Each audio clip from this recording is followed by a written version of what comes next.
Had a good week last week. I was telling Brother Gene that we had some really good topics and some really good lessons. The whole week was really, really encouraging. If you wasn't able to be here, you can go to Pleasant Grove, Alabama Church of Christ on YouTube and look it up, the live stream. Some good lessons there if you missed it. This morning we're not going to go through all of our daily Bible readings. We're just going to do Esther. You know, pretty quick, and then we're going into Acts. In our previous study, we had done before we went for Esther.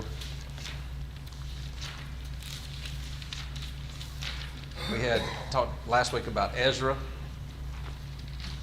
which building of the what?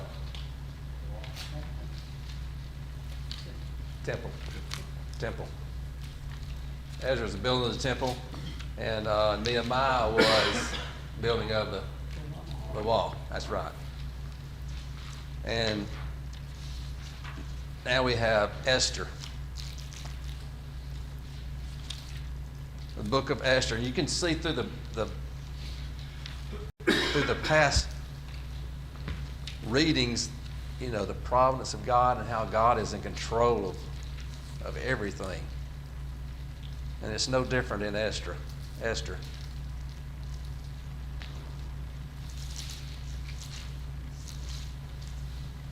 We have Esther being written, covering an area of about 12 years in time, written around 478. And what is the basic theme of Esther? What takes place? What does God do? He saves the Israelites. Right. He spares Israel, doesn't he, from total destruction. We see in chapters 1 through 4 the threat that comes from the Jews. And then chapters 5 through 10 is the triumph of the Jews, where they're spared from being totally destroyed. We have King Ahasuerus makes a feast, and what happens at this feast? He calls for Vashti to have performed for the men, and she will not act, and so she is demoted. Demoted. Exactly. King's not happy, is he? Doesn't look good when the king gets rejected. So what takes place? What does he do? He chooses another one. He chooses another one. And that would be Esther. Who raises Esther? Mordecai, exactly. Both of her parents have died, and he raises her. We see here in chapter 2, Esther becomes queen. What does Mordecai do here in chapter 2 that benefits him later He in this saved book? the king. Yeah, he saves the king from a plot, doesn't he? Sure does. Chapter 3. Who's promoted? Haman. He's a good man, isn't he? Good old Haman. Haman's promoted. He was a humble man too, wasn't he? Haman was about Haman. He was about Haman. You're exactly right. Did he like Mordecai? He did. Mordecai had his number, didn't he? He didn't pay him the homage that was due to him, and that did not make Haman very, very happy. So here in chapter 3, he plots to do what to Mordecai? He didn't kill him. That's right. He's going to do away with it. He's going to teach him a lesson. So Haman comes up with this bright idea to put a decree out, or get a decree, go to the king and get a decree put out. And that was to kill all the Jews on the 13th day of the 12th month, which is the month of Adar. And we roll on over into chapter 4, and Mordecai learns about this. And he's very distressed about this decree. says all that the Jews were in mourning. Could you imagine if there was a decree to put out to kill all the Gentiles today? You know, I mean, it's kind of ridiculous, but that's what they would be looking at and what we would be staring in the face. Esther learns about the plot.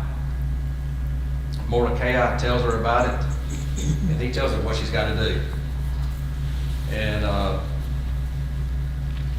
what does she have to do?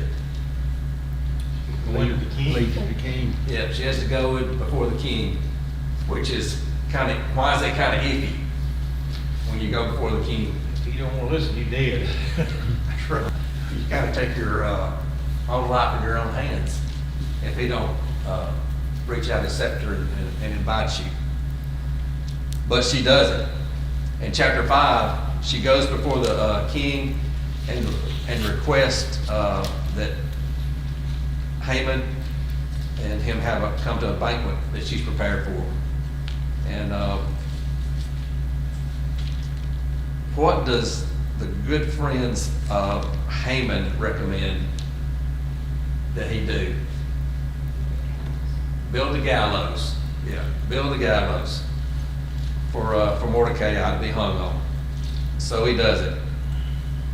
In chapter 6, the king learns of what Mordecai has done for him in the previous plot to have him assassinated, have him killed, and he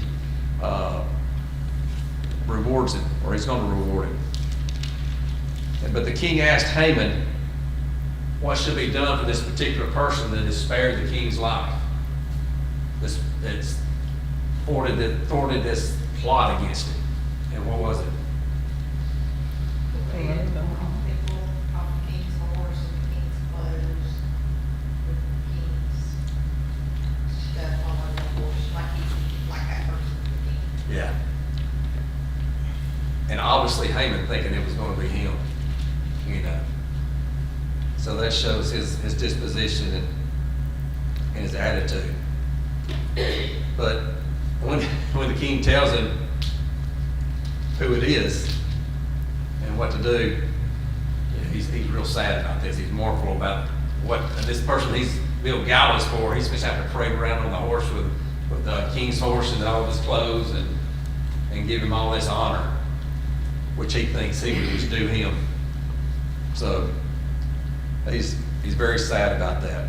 Chapter 7, they go to dine with Esther at this banquet. And what does Esther do at this banquet? They're supposed to... Reveals what the plot really is. Yeah, exactly. She reveals Haman's plot to kill the Jews. So, and we see some things there in chapter 7 that takes place at this banquet. And Mordecai is hung on the gallows that he's prepared for Mordecai. In chapter 8, we have Mordecai is raised up. He's put over the house of Haman.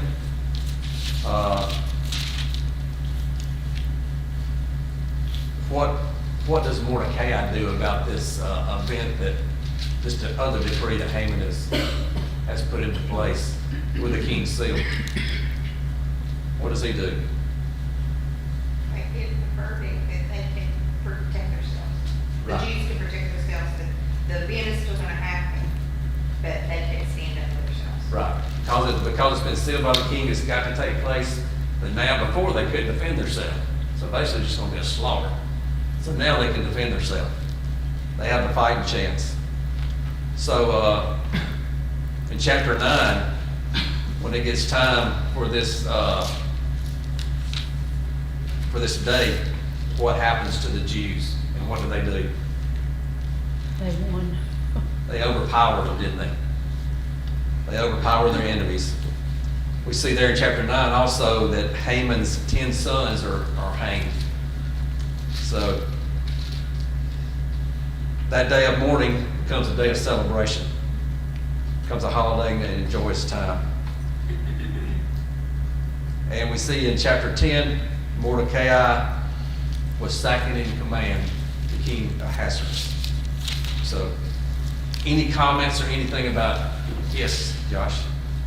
You know, this book is often over, there, you can glean so much from this, but you can see how God, even though he's not ever mentioned, how he works on the choices of individuals, how he works in civil government, you know, how he works in different, that's a common thread that, you know, there's a cause, and like the song goes, a cause and effect, a chain of events, all the chaos makes perfect sense. I forgot what song that was from, but you can see that right here in this book, you know, that he worked through all these events and all these choices that people made that led up to him being glorified in the end. Exactly. You look at Mordecai, and you think of, when we talk to people today and how we try to be nice and, you know, and not argumentative to them about it. But in chapter 4, when Esther don't want to go, and he picks up in verse 13, he says, "To Mordecai I told them to reply to Esther, do not imagine that you in the king's place will escape any more than all Jews." He said, you know, you're just like us. If they go, so he said in 14, he said, "If you remain silent this time, relief and deliverance will arise for the Jews from another place, and you and your father's house will perish." And who knows whether you had not attained royalty as such at this time. He said, God still in charge of Esther, and this is what you're required to do. Right. If you don't do it, somebody else will. That's right. And I think about that, and I think, you know, it's like Josh said, God sees all, God knows all, God's in charge of everything. I've got noted by, somebody said this, not me, it didn't go from me, but right by that verse Mr. Charlie read, I've got character is not always comfortable.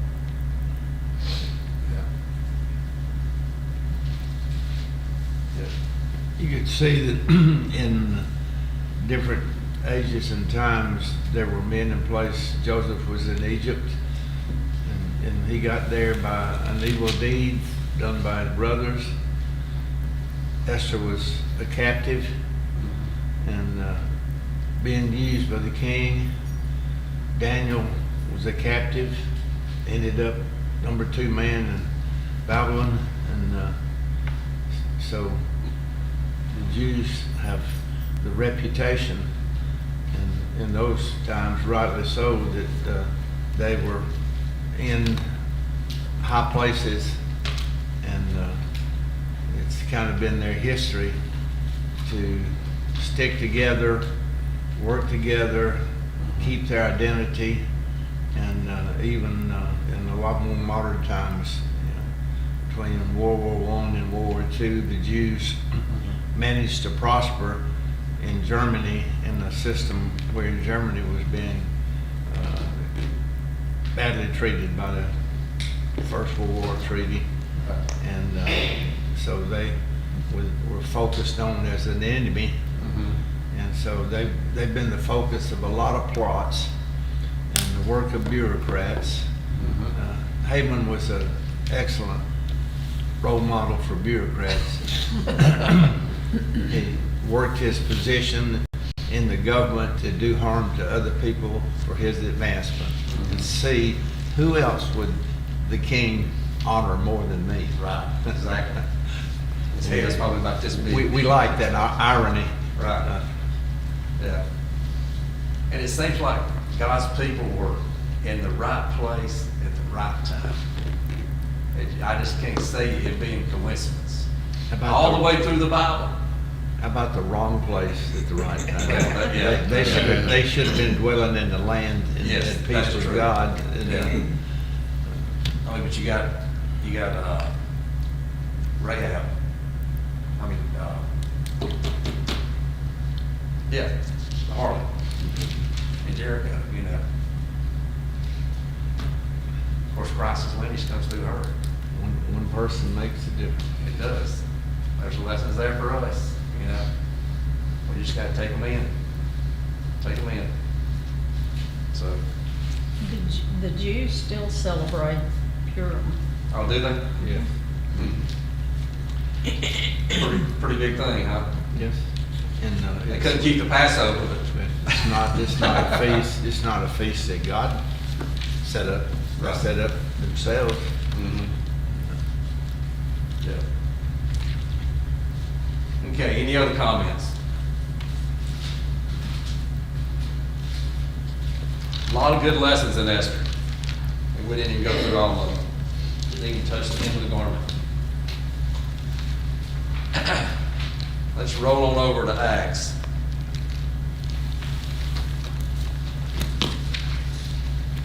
It's been a little bit since we've been in class, about a week and a half. I think it'd be good to do just a quick review. If I can get to Acts. We have, in chapter 1, I'm gonna use this, Charlie. I think.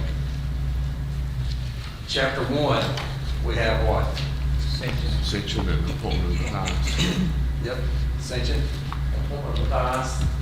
And chapter 2, Establishment of the church. major event, establishment of the church takes place. And then chapter 3, Late man's hill. yep, Peter and John healed the lame man. Preach on Solomon's porch. Chapter 4.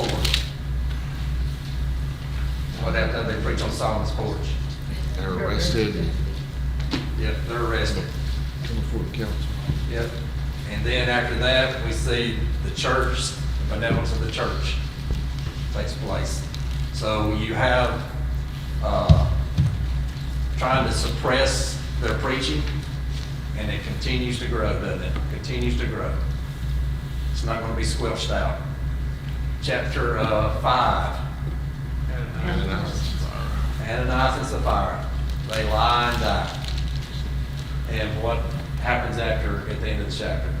Apostles are arrested, beaten, and freed. Right. So,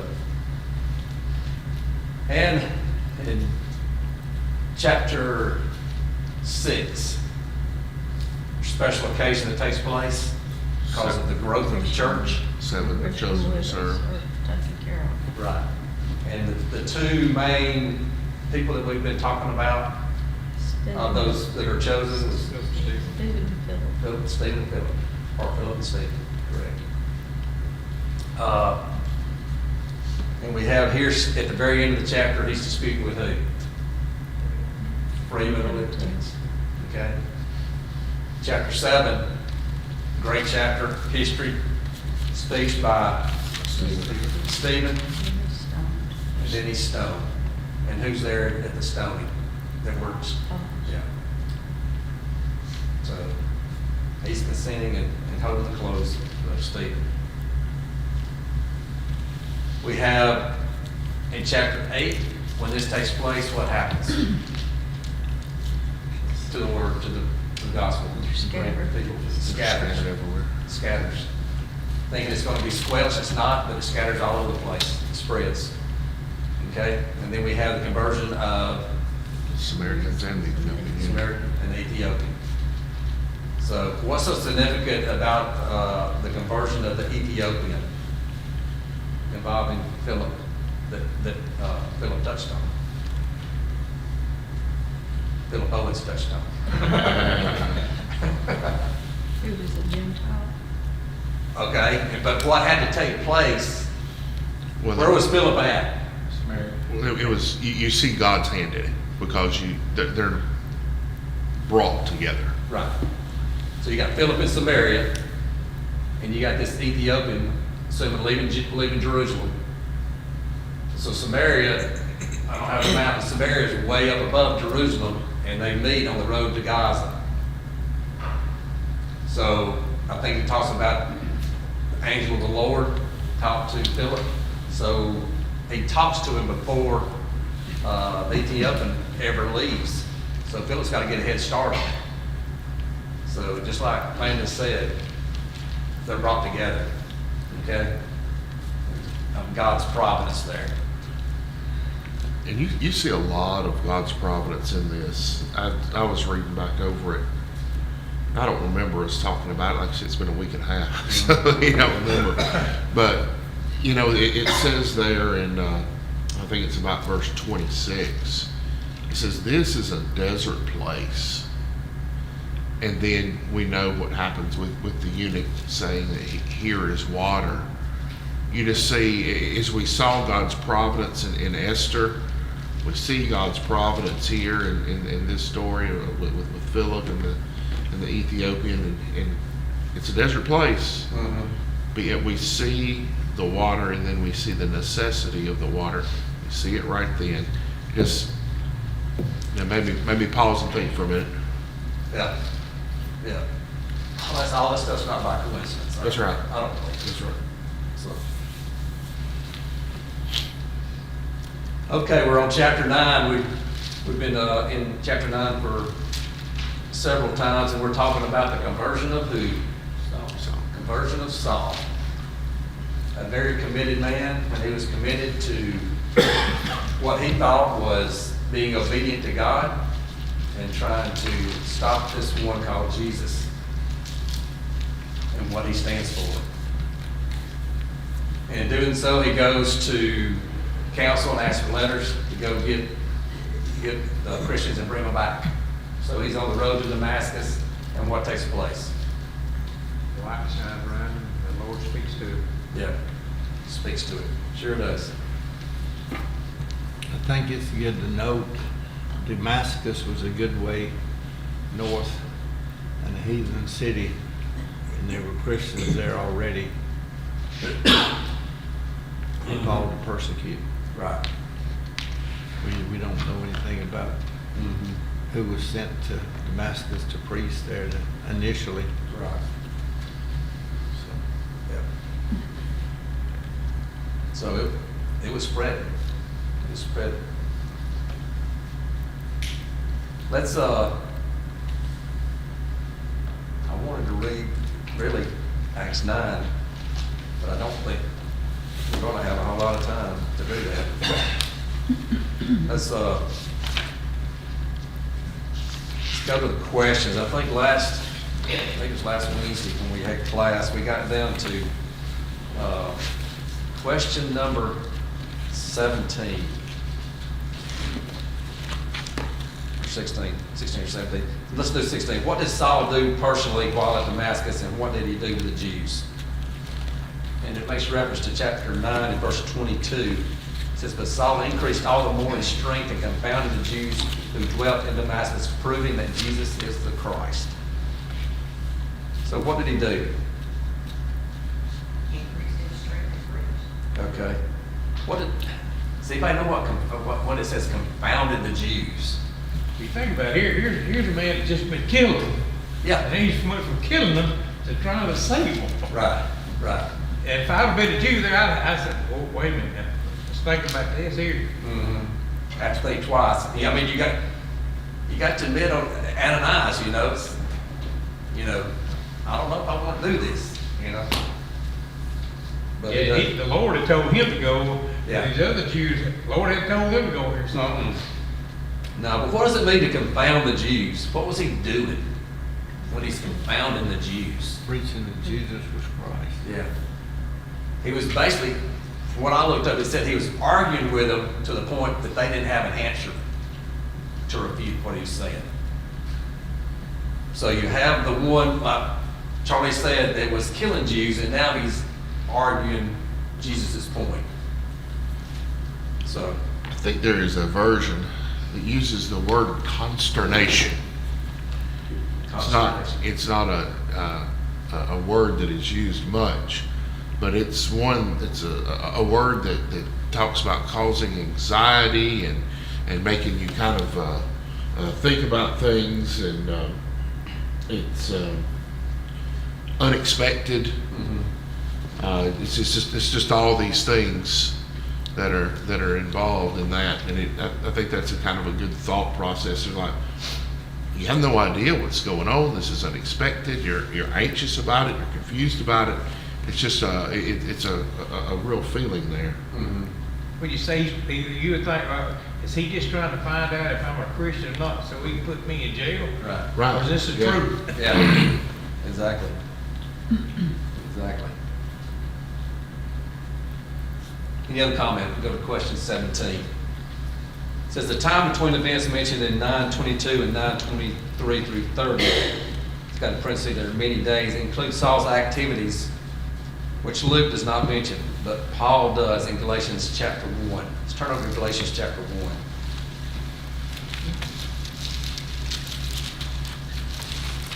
Galatians chapter 1. Chapter 1, verses 17 and 18. You got that, Paula? Galatians 1, 17 and 18. Neither went I up to Jerusalem to them which were apostles before me, but I went into Arabia and returned again unto Damascus. Then after 3 years I went up to Jerusalem to see Peter and abode with him for 15 years. Okay, so where did Paul go from Damascus? Arabia. Yeah, exactly. Question 18. After returning and preaching more in Damascus, how did the Jews react to him and to what extent? Yeah. They watched the game, stayed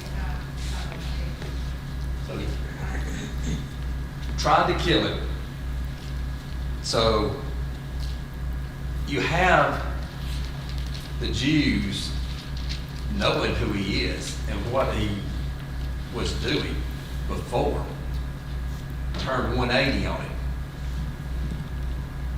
You know, turn 180, and it's all because of the message that he's preaching.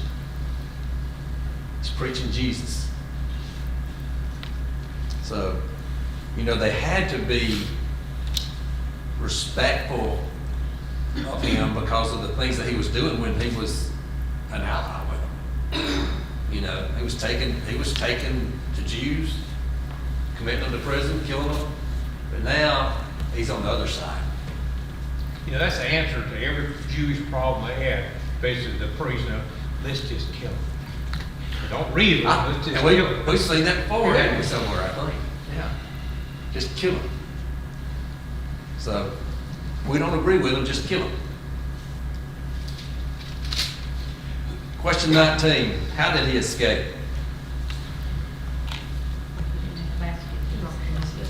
Yeah, laid him down in the basket over the wall. Okay, let's read verses 26 through 30. Acts 9, 26 through 30. Josh? And when Saul had come to Jerusalem, he tried to join the disciples, but they were all afraid of him and did not believe that he was a disciple. But Barnabas took him and brought him to the apostles, and he declared to them how he had seen the Lord on the road, and that he had spoken to him, and how he had preached boldly at Damascus in the name of Jesus. So he was with them at Jerusalem, coming in and going out. He spoke boldly in the name of the Lord Jesus and disputed against the Hellenists, but they attempted to kill him. Brethren found out, they brought him down to Caesarea and sent him out to Tarsus. Okay. Question 20. Why would Saul say to join himself to the disciples? And what is the lesson in that for us?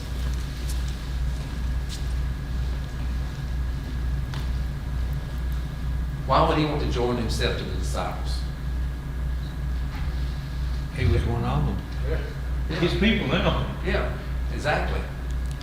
You know, why, when we become a Christian, why do we want to become part of the church where we have members? What does those members do for us as a new Christian?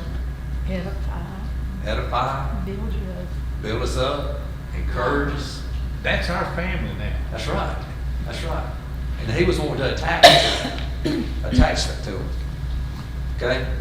He wanted to be encouraged, wanted to be lifted up, wanted to be built up.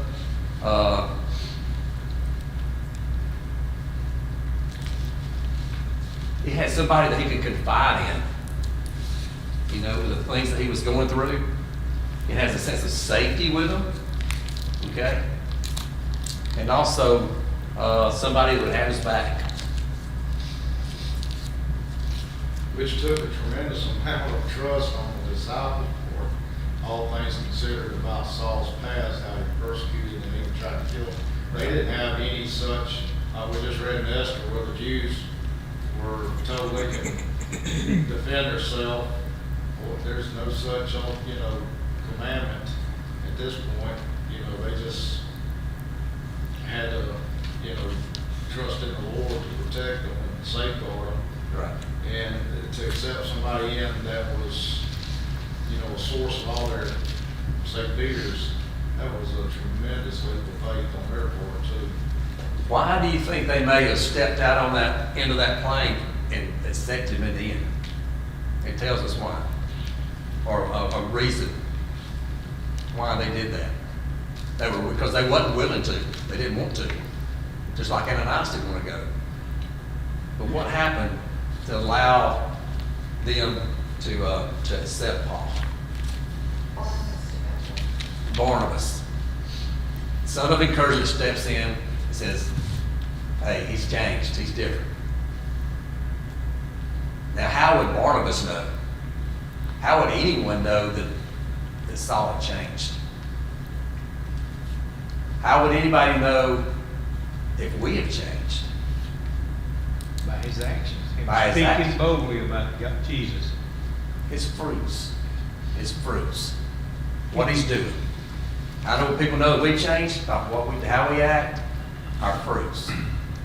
So, But we had to lose that skepticism to even ourselves and other people, mhm. give the benefit of the doubt. Yeah. Here's Paul. He's kind of a man without a country. Mhm. Here he was with the Jews persecuting Christians. Now I'm with the Christians, fighting to save them. But like you said here, until Barnabas said, look, hey, he's one of us. Nobody liked him. Right, right. I don't know if you remember the lesson with Wes about King Agrippa.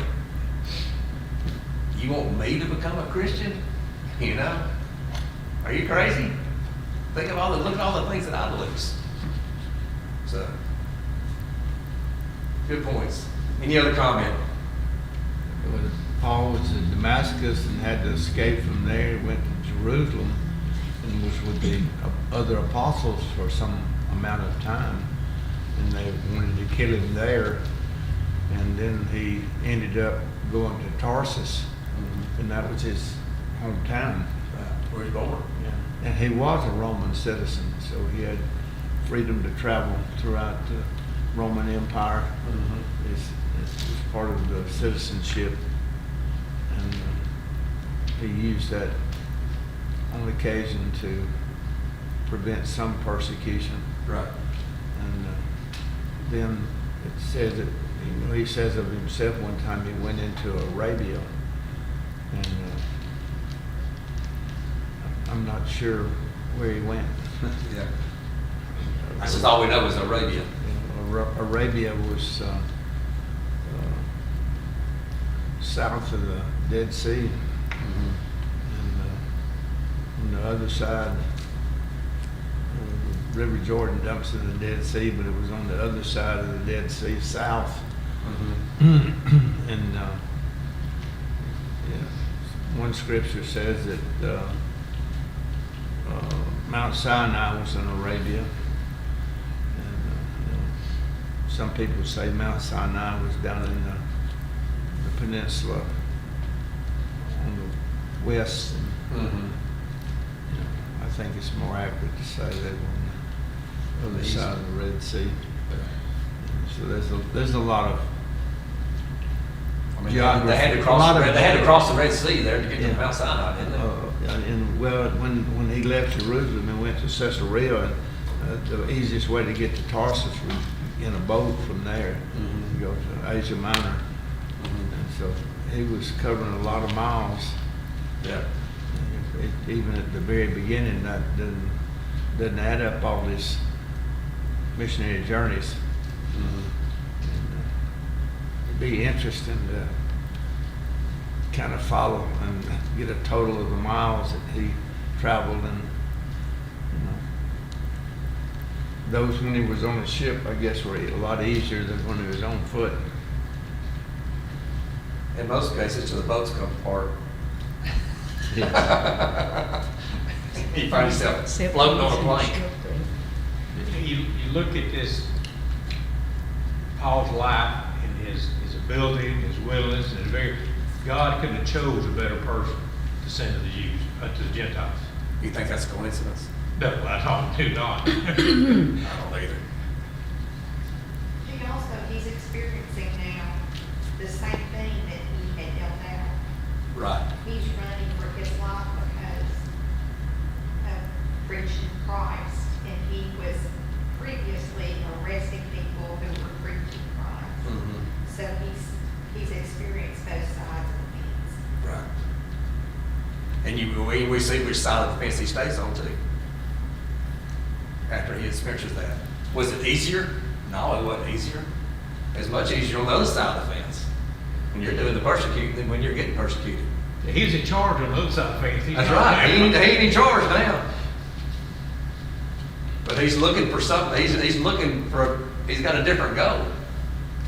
He's got a different goal now. But in both circumstances, he thought he was, one way he was doing right, but the first way thought he was doing God's will, but he was not, and he did willingly. Was that? Right. He's willing to change. It's like Jesus in the garden when he prayed to God, said, "Not my will," which Paul thought that in his will he was doing right, but when he found out that he had to do God's will, and that's the change that made him change what he needed to do. It just shows you the kind of heart Saul had. Yeah. You know? And that same kind of heart that Saul has is the same heart we all look for, that we all want to have. The soft heart that takes God's word in. So that's the people that are going to respond. Those that have the soft heart. That sees that they're wrong. Just like Saul saw that when he was confronted, he saw that he was wrong, he changed. Okay? So, good comments. Any other comments? Up to this point in time, just looking at Acts and how Luke covers all the events. You know, Christ is back in heaven. The church is formed and organized and begins to prosper. The Jewish persecution begins. The persecution slacks off when Saul is converted, and then he begins to preach and travel. And then we go back to Peter, and it kind of finishes the apostles' ministry in the area of Judea, and then the uttermost parts of the world kick in the missionary journeys. Yeah. Gene was speaking, I said, what better way to further the gospel than to stop the one who was trying to stop it? You know, that just shows, God's wisdom. I mean, it's all because of Paul's commitment to something, When he's in Acts, when he is taking up this persecuting chore assigned to him by the Sanhedrin, and at the end of 9 here it said, the church throughout all Judea and Galilee and Samaria had peace, being edified, walking in the fear of the Lord, and the comfort of the Holy Spirit was multiplied. So Saul had been converted, started preaching, and had gone to Tarsus, and that peace.